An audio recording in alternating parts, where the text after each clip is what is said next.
எனக்கு ஒரு டவுட்ண்ணே. சொல்லு தம்பி. கரும்பு வர வந்து டர்போனால மட்டும்தான் வருமா இல்ல வேற எதுவும் காரணம் இருக்குமாண்ணே? கரும்பு வர்றதுக்கு டர்போ ஒரு காரணம், ஆனா பல காரணங்கள் இருக்கு. இன்னைக்கு உனக்கு ஒரு காரணத்தை சொல்லித்தரேன். இன்ஜின் வேலை பார்த்துருவாங்க, ஆனா எனக்கு கரும்புகையே நிக்கலன்னு சொல்லுவாங்க.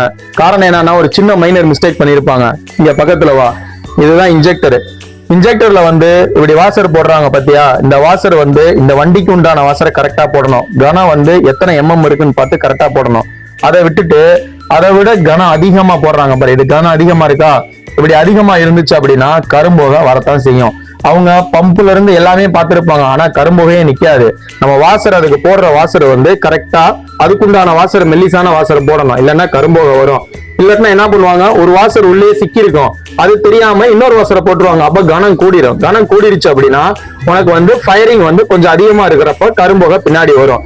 இது ஒரு காரணம். இன்னொரு காரணம் இனிமேல் உனக்கு சொல்லித்தரேன் நான். பாய்.